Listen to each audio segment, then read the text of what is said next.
il y a dans l'Ancien Testament deux moments clés. Abraham, le début de l'histoire du peuple d'Israël, et Moïse, un redébut, un recommencement après 400 ans d'esclavage en Égypte. L'histoire d'Abraham, nous l'avons vu déjà, eh bien nous entrons aujourd'hui dans l'histoire de Moïse avec la révélation de Dieu dans ce qu'on appelle le buisson ardent. Moïse est un pasteur de troupeaux, un berger. Il a à peu près 80 ans.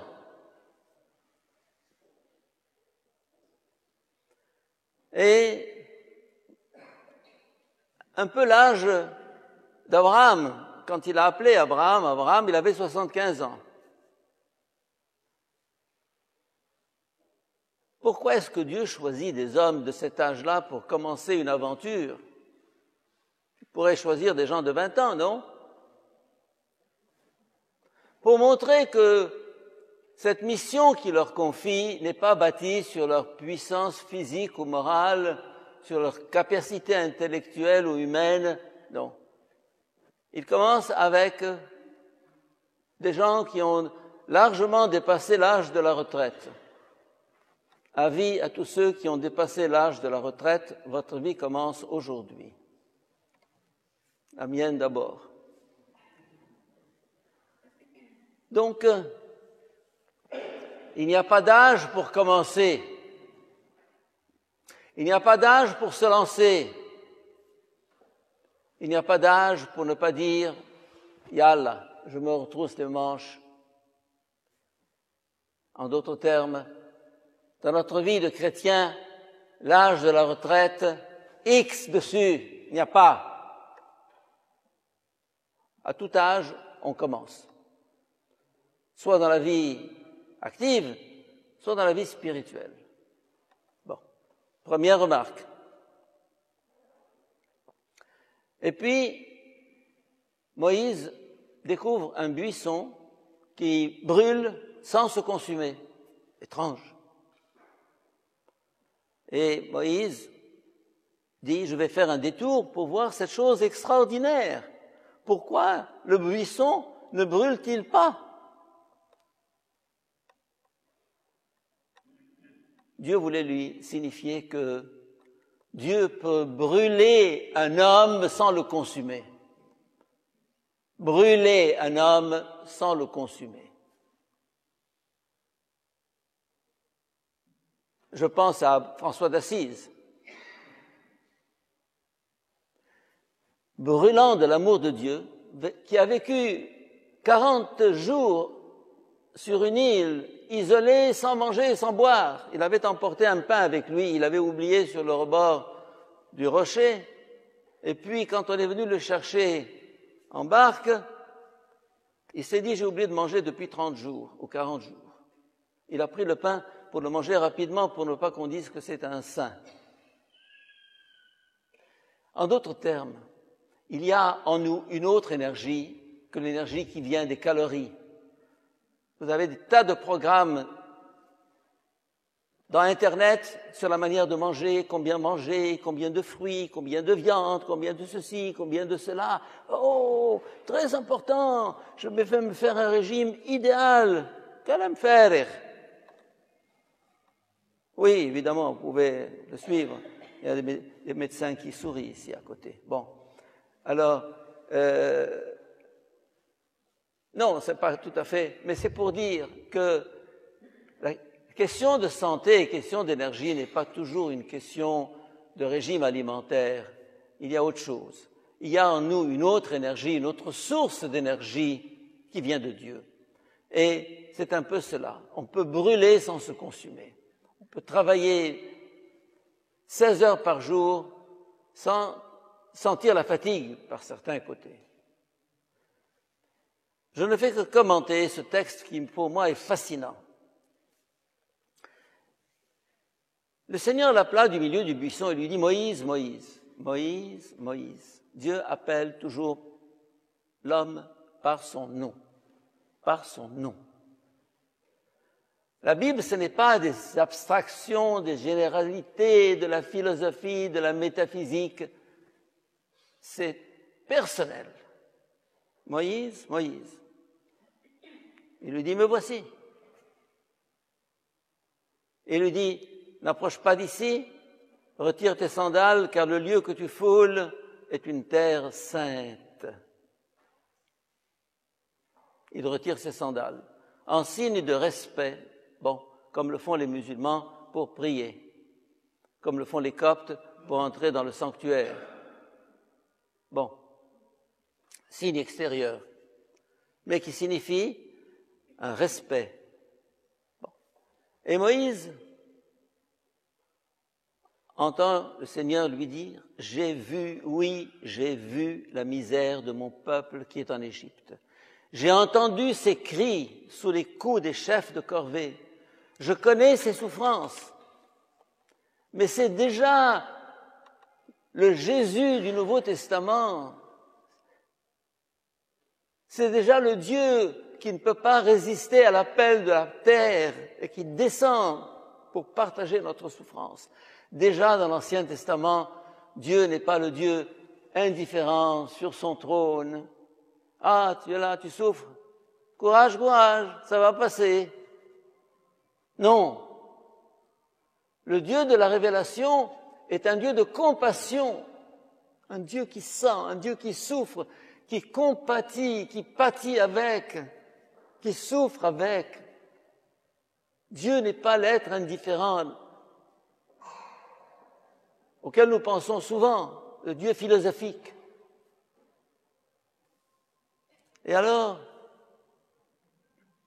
il dit, je suis descendu pour le délivrer. Je suis descendu pour le délivrer. Et pendant que je vous parle, on est en train de massacrer des chrétiens au Caire, comme vous le savez très bien. Et la police assiste tranquillement et passivement à ce massacre. Mais Dieu n'est pas indifférent. Dieu n'est pas indifférent à la situation des chrétiens d'Égypte et des chrétiens du monde arabe qui vivent une persécution systématique en Syrie, en Irak et ailleurs. Et les Coptes, les chrétiens d'Égypte le savent. Ils savent, oui, mais ça ne signifie pas que Dieu va faire des miracles. Mais ils savent que Dieu est là.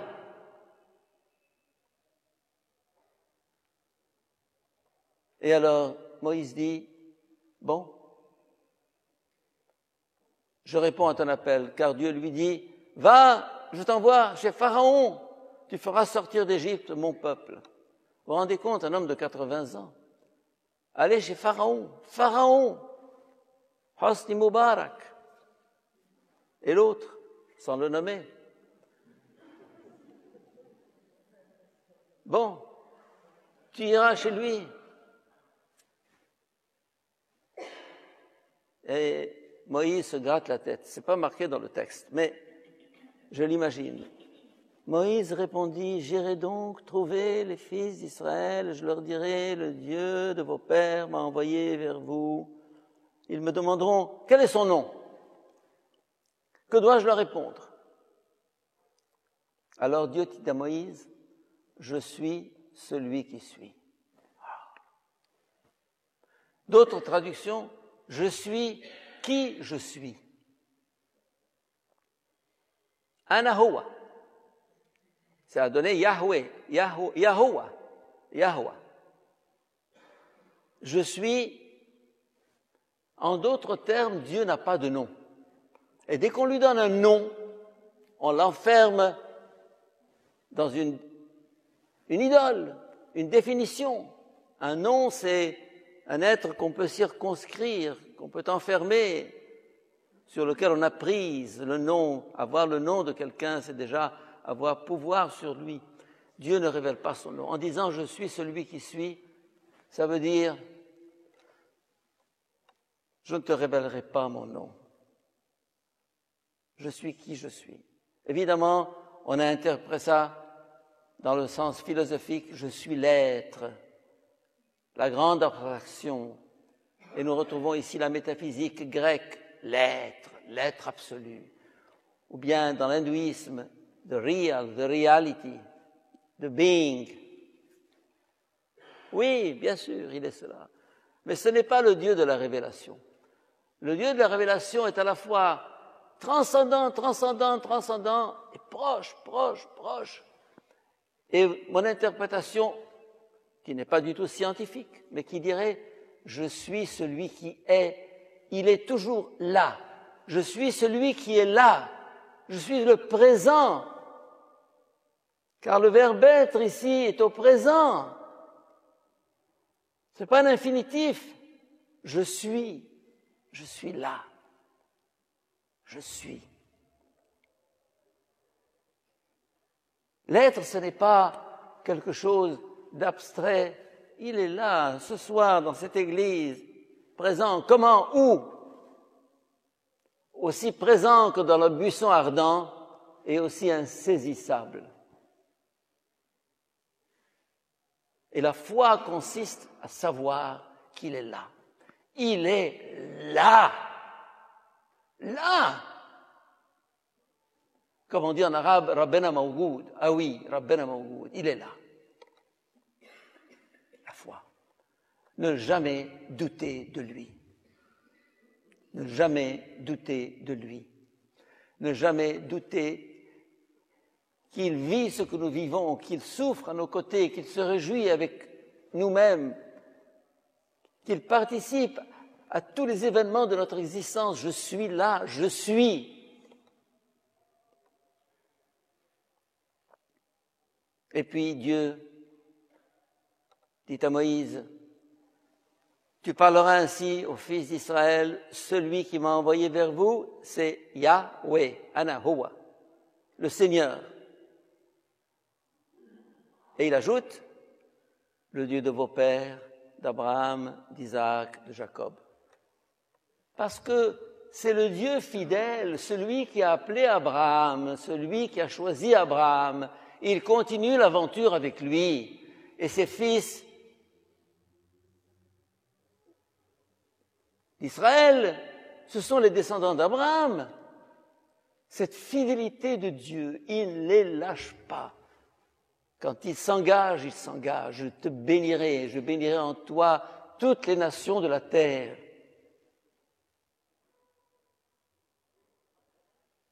Je voudrais que nous retenions ce soir cette fidélité de Dieu. Dieu est fidèle, fidèle. Il ne me lâchera jamais. Avant la communion, nous disons que je ne sois jamais séparé de toi. Il faudrait inverser la phrase, que tu ne sois jamais séparé de moi.